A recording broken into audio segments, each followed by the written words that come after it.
दोस्तों नमस्कार, कैसे हैं आप लोग। उम्मीद करते हैं अच्छे ही होंगे।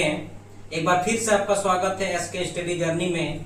तो चलिए, कल की क्लास हम लोग देखे थे परमाणु एवं अणु को, और आज परमाणु और अणु की क्लास की पार्ट 2 है।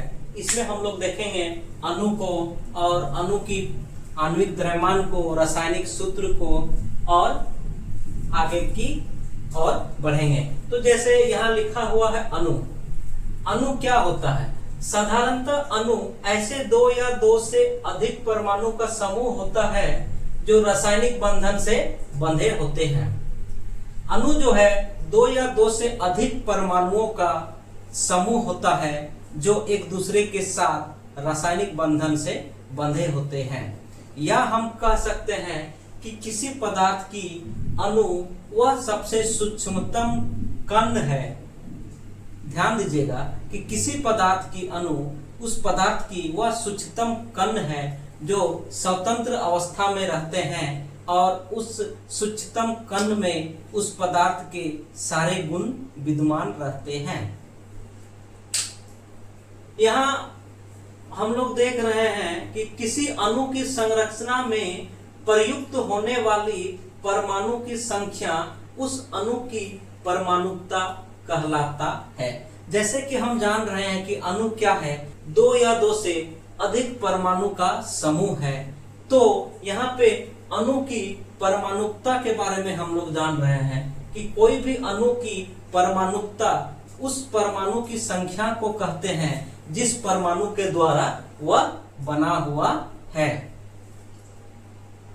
इसके बाद हम लोग यहाँ देखेंगे आणविक द्रव्यमान। जैसे याद कीजिए, पिछले क्लास में हम लोग परमाणु द्रव्यमान को देखे थे। इस प्रकार इस क्लास में भी हम लोग अणु के द्रव्यमान को देखेंगे। जैसे अणु के द्रव्यमान किसको कहते हैं, यहाँ लिखा हुआ है कि किसी पदार्थ की आणविक द्रव्यमान, किसी पदार्थ की आणविक द्रव्यमान उसके सभी संघटकों के परमाणुओं के द्रव्यमान का योग होता है। इसको छोटी यू कह सकते हैं। इसको आप लोग याद रखने के लिए इसको फिलहाल छोटी यू ही कहिए। इसको छोटी यू द्वारा दिखाया जाता है।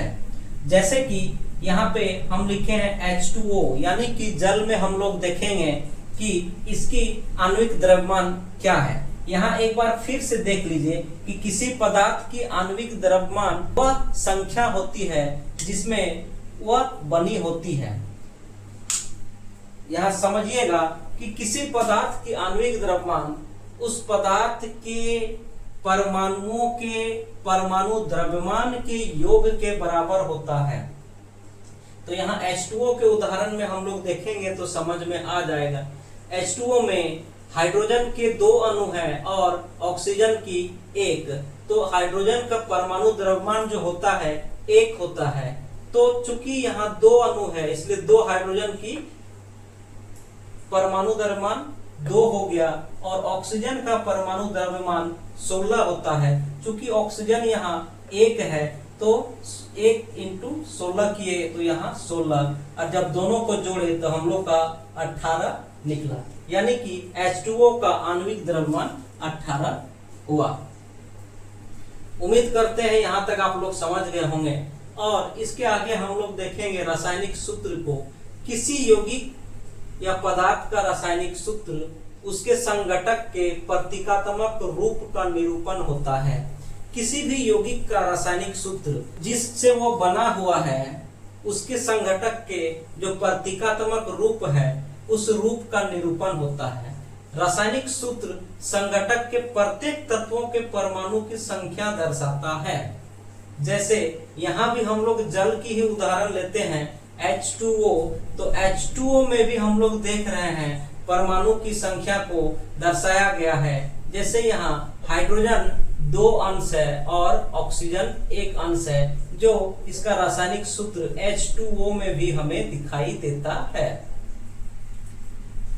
तो यहाँ तक हम लोग समझ गए, और चैप्टर में हम लोग को इतना ही पढ़ना है। तो ये चैप्टर हम लोग का खत्म होता है। आगे हम लोग दूसरी वीडियो में फिर से एक नया चैप्टर को पढ़ेंगे। तब तक के लिए धन्यवाद।